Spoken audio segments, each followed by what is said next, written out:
This is Jonathan, the Game Market Guru, on Just in Time Productions channel for the Game Mastery Series episode ? One of the reasons why I use the term question mark in this case is I actually don't remember which episode we're on, but more importantly, because we're going to be talking about history. I realized that recently, hey Scott, I realized that recently the death of Stephen Hawking has been on people's minds, and one of the books he, of course, that he is most famous for is The Brief History of Time. And so today we're going to be talking about isolating your adventures in history. Before we get there, I'm going to ask a rhetorical question, and I'm going to then give you kind of a methodology for answering it. But what defines for you a fantasy? What is it that makes a fantasy role-playing game something actually chronological? How do you define for your players what your world is, what your story is going to be, when it's going to happen, and such like? So the answer, of course, to that question could be a myriad of things, and arguably each player will have their own, each storyteller as well will have their own defining characteristics of what defines a fantasy. But for the purposes of the Game Mastery series, we have to have a fairly rigid definition. And so today we're going to be talking about a bunch of different characteristics. The first one we're going to talk about is the pure definition of a fantasy and how to clarify and define yours so that your players and those that follow your stories will clearly understand the framework. We'll talk about what defines the world,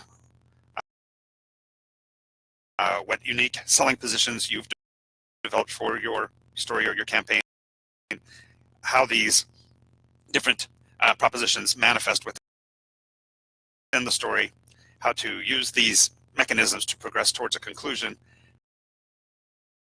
and ultimately what part the story mechanisms and definitions and limits will play in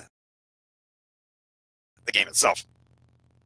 So when we talk about what defines a fantasy, the first thing we have to do is kind of look at where in the world they occur. And of course, in a case like Nikos, we're actually talking about where in the world something exists in terms of not even being on the world. So your own story will be exactly and precisely where you place it. So let's look at the things that you'll have to define so your players have a really concise image in their heads of what not only your world looks like, what it sounds and smells like, and even what they have to work with in terms of freedoms and liberties, as well as limits and boundaries.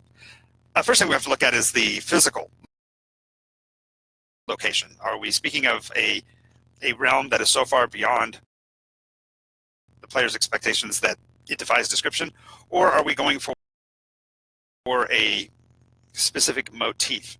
This is in reference to things like geography. I'm reminded of the concepts of the world of Conan the Barbarian, the idea of where Hyboria is, where Cimmeria is, and the the realms of villains like Thulsa and stuff. Where do these places come in? Where are they? What is the topography? What does it look like? Are we talking mighty mountain escarpments, or are we speaking of deep canyons, or are we talking about generally broad open plains? And what these different types of geography bring into play. This actually also needs to extend to things like geology. What kinds of rocks and tools and materials do the players have at their fingertips? In history, for example, there are, now looking backwards, clearly defined places like the Iron Age or the Bronze Age and such, and these define not only the types of careers and adventure locations that a player will have, but it also is clear boundary as far as what can be accomplished in terms of technology, weapons advancements, and such. So almost before you begin your story, you have to think about what the end of the story will be like, because you have to have an idea of what the players can get their hands on. If you're speaking, for example, in an Iron Age, that means that you're dealing with hard and brittle metals. You're not going to have things like steel or wagon wheels that are other than wood out there, just simply because there's not a lot of access to the resources. So if you're going to bring your world into a more advanced state, you also have to look at it geologically to determine whether or not things like gunpowder or other volatile chemical compounds are available and accessible. You have to look beyond just that physical description, but you have to look at the climate. Are we talking about a world that is covered with ice? Does it have 4 seasons, for example? What kind of weather patterns do they have? I mean, certainly if we look at it from an earthly standpoint, we have familiarity with what's available in terms of snow, sleet, freezing rain, and such like. But if your world is a fantastic one, what causes those to be the limits? I mean, even in terms of, for example, biblical stories, they speak of a time when the world never rained, but instead that moisture or dew formed every morning across all of the land because of the sheer level of humidity in the atmosphere. And therefore there was no rain cloud per se, because there was no differentiation in the climate. As a matter of fact, there are descriptions of firmaments above the firmaments. There's supposed to be, the possibility of a entire subculture, if you will, living at a different elevation or a different physical location within the framework of the world you've created. So by having a kind of a overall view of the geology and the geography, you can then start to even worry about things like weather patterns and adaptability of the story to these different experiences within the framework of your story. Other things you have to take into account are populations. Is your area relatively sparse, like the open plains of Hiboria, or are you talking about highly populated areas like Shanghai? It's a matter of determining not only density of population, but diversity. If you have a large number of potential player character races, they all have to have accessibility to one another, and therefore there has to be some understanding, at least in your mind, of how those races come to be able to interact. I mean, if you've got a clearly defined war between elves and dwarves, for example, then the odds of a party having both within it becomes problematic. Not impossible. Clearly you can have those that are either in opposition to the war or that have switched sides or whatever, but the point is that your party constitution, which makes up the group, is going to be dependent upon what kind of diversity you have in mind and how you're going to play that out. So now you got a richness of world, not only in terms of accessibility to different materials, but now you also have the personalities and philosophies that you have to look into linking together or building. And although this may sound like a lot of information to try to force into a story, it's actually simpler than it might seem, because I'm suggesting that we build these into the story so there is no external boundary that we can't cross. So the next thing, and I'm going to go through all these kind of rapid fire so we get an idea of all the variables, and then I'll come back to how we go about the process of defining it. But the next thing to consider is the governmental considerations. What kind of government systems do you have in play? What kind of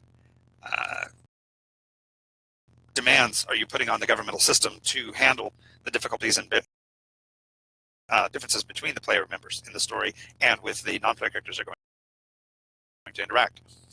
Furthermore, when you have a large population, yes, you end up with culture. You end up with differences in philosophies about how to interact with another.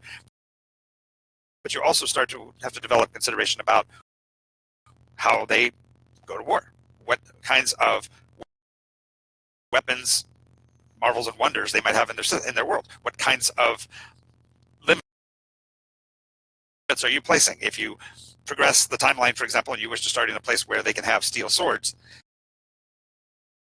realize that steel swords will also mean that they got steel alloys, so therefore they can build more effective um, wagon wheels, and that means that perhaps they've got chariots, perhaps they have war wagons, perhaps since we're talking about highly malleable metals, perhaps you've got weapons that we can't even think of. So realize that the more limitations you go by, the more openness you leave in the story, the less your players will be able to interact with it, because they won't know what their limits are. They won't have ways of seeing the world. So, for example, in the case of one portion of Nikos, there was a prevalence of steel, and thereby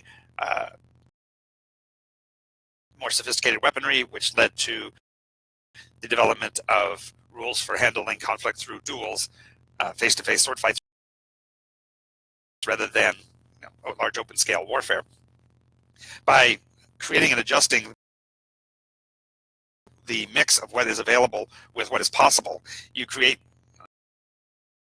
dynamic holes in the story that the players can work within to develop their own course within what you've given them to play with. In addition to these kinds of considerations, including warfare, you have to look at what are the unknowns. What is it they aren't yet familiar with? Certainly, if they've got sword fighting down, are they fighting with great two-handed swords like claymores, or have they developed the very thin kinds of finesse weapons like rapiers and daggers? Are they fighting in open streets, or do they have arena pits that they handle their conflicts in? All these different ways of handling conflict have to be considered when you're building the story, even before the characters step into the world, so that you have a clearer picture, so that you can help the players develop their own course. In addition to these, what kinds of things in the category of unknowns, what kind of mysteries are there to solve? Are there cultural differences that need to be resolved? Are there racial issues that maybe they've completely handled, but our players need to be aware of? Maybe the simple things like where children come from, the whole sensibilities about religious nature, or marriage and divorce. To what level has magic infiltrated the everyday? If everybody, for example, has the ability to make food for themselves through magics, maybe there is no trade in wheat. Maybe there's no need to raise food. There's all kinds of new wonders that you can put before the party, before the adventurers in the beginning, that give them a kind of a feel for where they are, so that when you put the limitations on them as a player and say, well, yes, everyone's got this kind of magic, but unfortunately you were born without it, and therefore you're stigmatized, or whatever. All these different things that you can use to leverage the players have to be sort of, at least in your mind, if not formalized in writing, so that your players know where to push, where the boundaries are, what their limits are. And really the objective of any of these things about fantasy is to develop a dynamic, visceral, internal, and unrestricted tension. The fear of the character's death, their wonder at what they might one day become, the progression pathway to their objectives as players, all need to be considered. So now, taking the idea of what a fantasy is, and that is fundamentally this boundary of unlimited things, and the barriers that you've chosen within them, will now define your story. So let's talk about how to define a world. Well, the first thing to look at is the story's arc. And this is perhaps a point of introspection, but a story's arc needs to be, for each character, that which they can accomplish as an individual. Pardon me for messing with the earphones here. It's not quite fit right. So in a story's arc,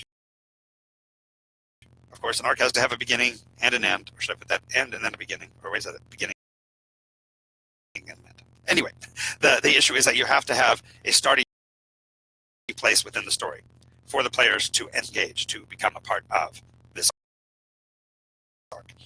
That beginning can be in the past. The characters could have already been searching for something for a while before they ever became adventuring characters.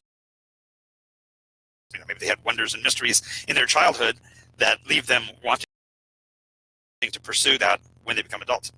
Maybe not. Maybe the story's beginning is you're in a bar, and this guy walks up to you. I mean, that's so cliche. The reality is that could certainly be it.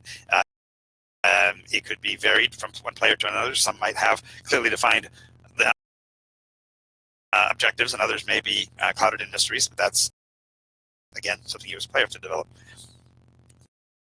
Once you have a starting point, once you have a place that you're going to place the party members and you're going to start, you have to have an idea of where the growth dynamic will occur. Are they looking at advancement through straight up experience points, how much they're going to earn each week, how much they're going to build on the story each week? Is it serialized in structure, or is it serialized in retrospect? From this concept, just to have the idea of that, you can then start to determine the pace of the adventure to accomplish what they want to. If their simple goal is to progress from city A to city B, linear path divided by so many days, that's how long the adventure is going to last, and therefore they can have an idea of how far they're going to progress each week. If it's not, if it's more open-ended than that, then you have to look at things like defining the parameters to the story itself. Is there an edge to the map? If they turn and walk left or walk west as far as they can each day, do they hit a boundary, or is there unlimited world beyond that they can go and investigate? And if so, what kinds of challenges are they going to face as they move off the map, so to speak? And this is really important for you as a storyteller to realize that if it does have a boundary, if it does have a limit, how do you enforce that hard limit? Some ways are to have an unending war on the horizon, which means they simply walk into certain death. Maybe it's climatological. You simply can't live that far north. Maybe it could be psychological, that the needs for being a part of community are too great for them. These different mechanisms that you have to come up with will let you set the boundaries on the map, or hold the players to the map and edges, if there is such. Of course, beyond that, if there is no edge to the map, then now you have to look at it from the standpoint of benchmarks and objectives. How do they succeed in reaching the various graduations and commencements from the endings of one world course to the beginning of the next? And how do you handle player choices? Ultimately, and this is the kind of the bittersweet part of it, is that a story's arc should have a glorious ending. There should be some way to know when you've reached the culmination of the course that's been set, and the tools that the players need to achieve that have to have been set out for them in advance, so there are no surprises that you can't handle as a storyteller. I can't tell you how many times that I've run a game, especially a series or a campaign, wherein I honestly hadn't considered what the glorious ending would be, and thereby kind of disappointed and thwarted the players because they kind of get left in the lurch. They get caught in the moment, and therefore they never really know when they've, if you will, won the game. And that while D&D doesn't have a winner or a loser per se, the idea of having a conclusive story arc gives them that opportunity to cross a finish line, to reach an objective, to meet goals, and feel like they've accomplished. Now, when we talk about the story, once we've developed this story arc and we've got an idea of what we're doing, what is it that's making your story unique? In marketing today, there's a term that's used a lot, and I mentioned it earlier, the USP, the unique selling position. And while we're not, of course, talking about revenue sales necessarily, what we are talking about is how do you make your story your own and make your storytelling compelling? So let's talk about that a little bit. What makes the story your own is going to be the limits you place upon it. Uh, the fantasy realm of Faerun has limitations. The Dungeons and Dragons books, as defined for 5th edition, clearly state that the source for all the framework is that Faerun universe, and so therefore knowing more about what its boundaries and limitations are afford you as the GM the opportunity to make that world your own, simply by picking and choosing from the boundaries and limits and options that the material provides you. Now, that this also therefore provides a means for you to facilitate the telling of your story, because the players are going to be familiar with, the South Coast, the Sword Coast, the lands of the Lords of Waterdeep and such like. And some of these mechanisms can be capricious and arbitrary and just, I just don't like for example, I just don't like tieflings, or I just have a problem with drow, or some kind of limitations that are placed on the game as you, the game master. And these help to facilitate the telling of your story, because your players will start to see how you came to those conclusions and how you came to the choices you did. The reality is that all of this comes down to one of two things. It's either flavoring for the story or it's window dressing. Certainly a player can, within a system, act as a how do I say it? That a player can, a player can take on any role he chooses, whether or not it's allowed within the game, simply by attitudes and actions. If a player is being told, I can't play a drow, guess what? He can still play a snarky elf who disdains everybody else, because those are all personality choices that are made, perhaps in keeping with the character's defining characteristics, like a drow or whatever, but more importantly, that the player is the one who's playing the role. So if you're going to set boundaries and such, you have to realize that there will be, for example, actions and necessary consequences to the players when they defy those limitations or step beyond those boundaries in story. For example, if a player is a particularly snarky elf and says denigrating things about dwarves simply because he thinks it's in his character's ideology, well, certainly that's fine, of course, if they run into a community of dwarves and his attitude becomes tangible and visible, then there will be necessary consequences to that kind of behavior, and therefore, as a game master, you have to be strong enough to actually hold their feet to the fire. You have to look at it also from the standpoint of what boundaries you're setting. So, for example, a nice easy one is no fire, no gunpowder. Well, okay, that's fine. But if you're going to argue no gunpowder, then what about miners who happen to wander into saltpeter? What biochemical laws do you have to set in place to counteract the possibility of a player actually developing trinitroglyceride or whatever on their own? There's a possibility that TNT could actually come to be in story if the players are clever and you haven't set these kind of boundaries. So we have to look at the limits and boundaries you place in the game and decide which of them are solid, defining, and which ones of them are meant to be broken. Now, when this is being done, all these different things about the flavor, the concept, this is all wonderful. But when the story completes, what kind of a legacy does this leave for the people who've played in your game? Are they going to have the memorable moments where, gosh, we would have really done well if we'd had a thief back there, but since you outlawed criminal behavior, and the players all had to play, virtuous, I don't know, virtuous priestesses or whatever, then how does that play out for each person playing in the characters in the game?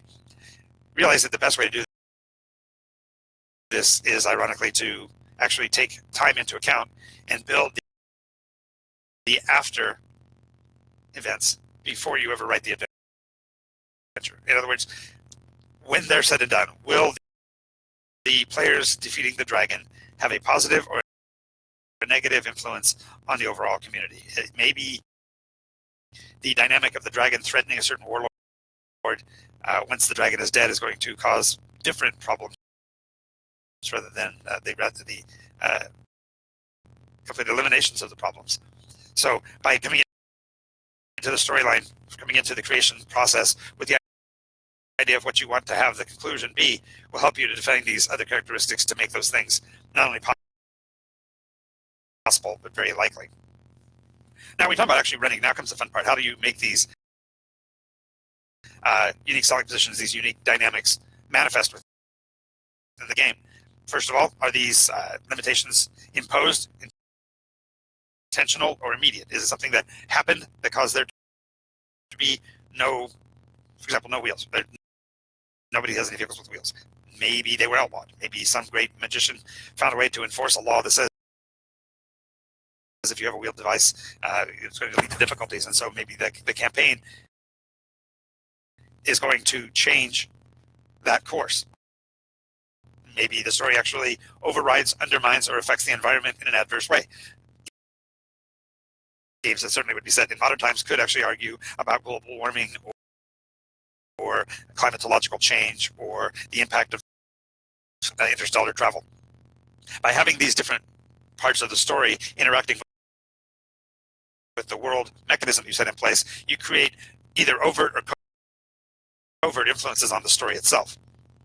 Players will have to learn how to deal with the limits that you've placed, either in the story or pre-story, to build the characters. For example, setting limitations, as I did initially. There cannot be any extraplanar creatures. There can't be any dragonborn. I set limits and boundaries on the story that therefore can be begged. There can be, okay, why is this the case? And we need to figure it out. Maybe there's a way to reverse it. Maybe there are specific events that need to come to be, and the players have to be the ones to bring those pieces to the story. You have to realize that even in many cases, your player characters can actually end up being in competition with the world itself. The very idea of going into a tomb and raiding it, or going into a temple and defiling it, these are things that certainly you can do, but in doing so, are there any ramifications? Is there any outcome that could be adversely impacting the party? You kind of have to make sense out of the nonsense. You have to take the different pieces and look at them in 2 or 3 land masses separated by a black ocean influence age. There you go. Okay. Since you're doing a module trying to avoid railroading because the module assumes certain things. Yeah, exactly. Since you're doing a module, some of these things are already defined. Now, if you're looking at a Bronze Age, you're going to find that there are limitations you have to put on the party members. You have to look into history and see what they can be. For example, Bronze Age, there was a lot of alchemical nonsense that was farcical, that the charlatans actually figured 1 or 2 actual physical laws out and then made up the rest. So thank you for your input, Scott. The idea here in this case is you have to make sense out of it.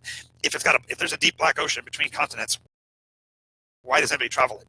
What is causing there to be commerce between them? Are there resources? Like, for example, Bronze Age, brass. I mean, the coppers and things like that used to make bronze have to be mixed with the other chemicals to come up with the solidness of a bronze weapon that can be sharpened.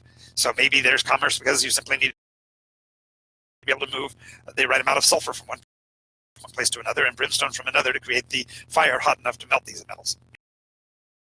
You see how this can actually change, therefore, what kind of commerce you have.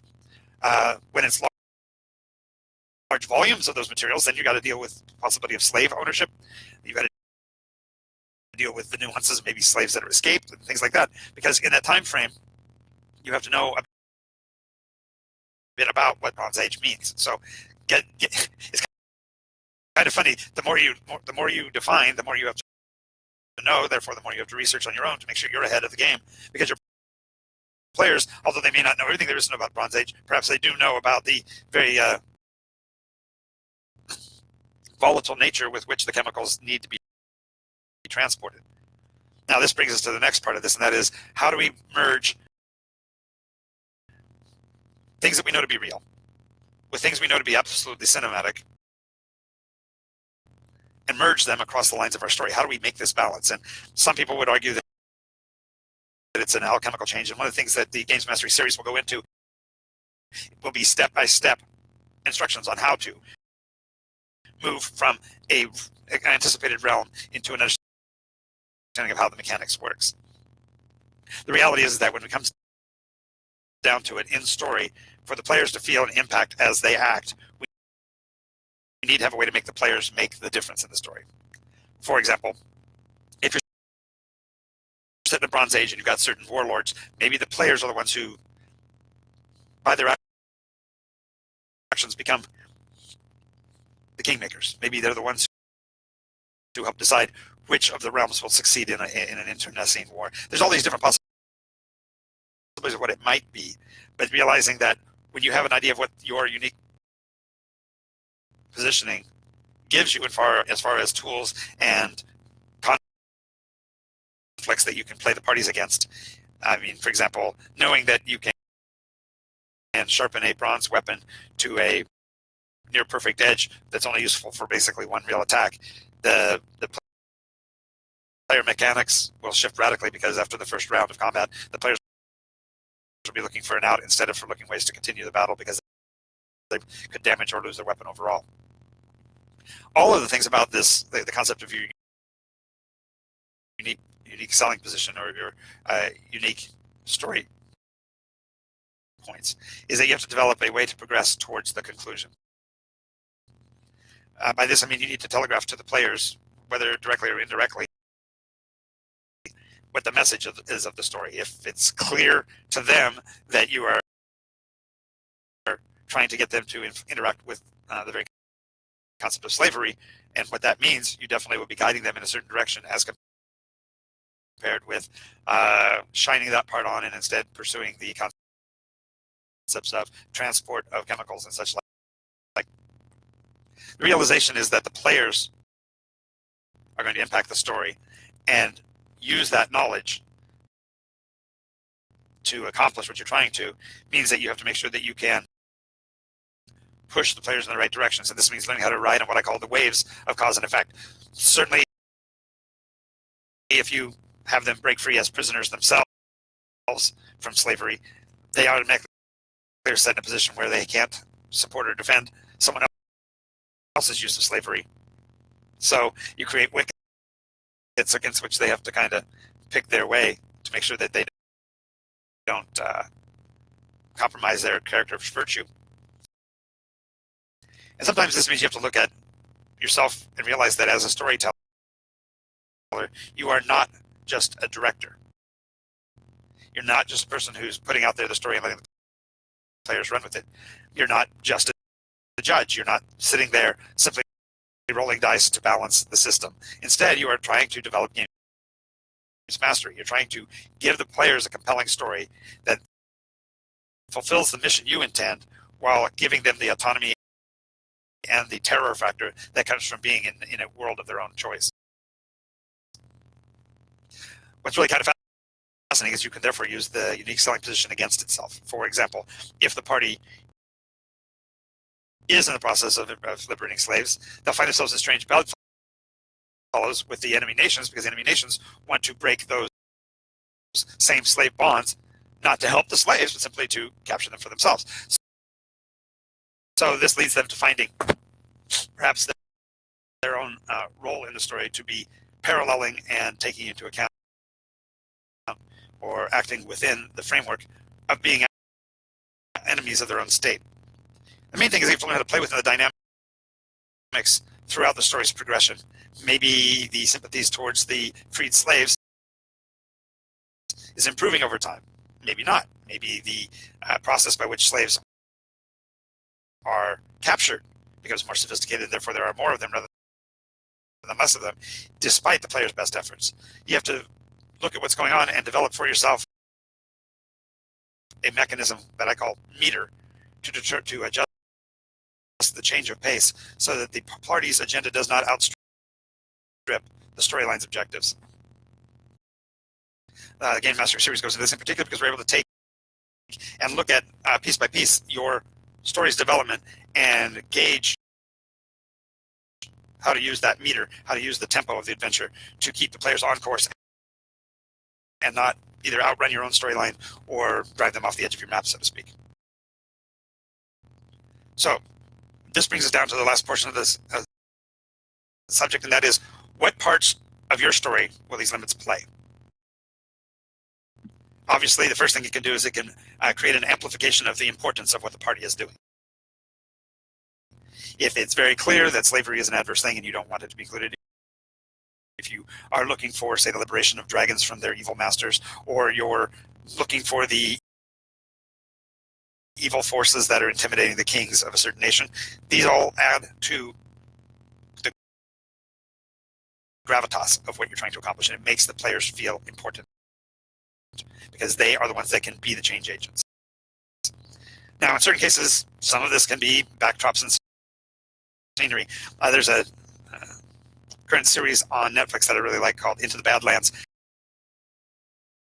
and it's thematically kind of almost steampunky, and yet it's in a gasoline universe that's post-apocalyptic. So they've done a good job of merging these concepts and yet leaving people in really pretty costumes fighting each other with swords.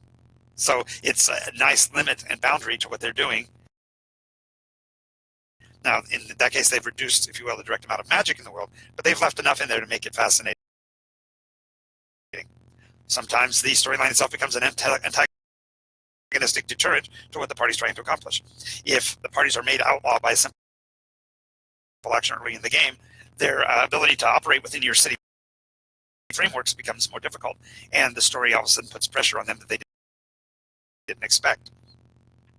Now, this also means that the story dynamic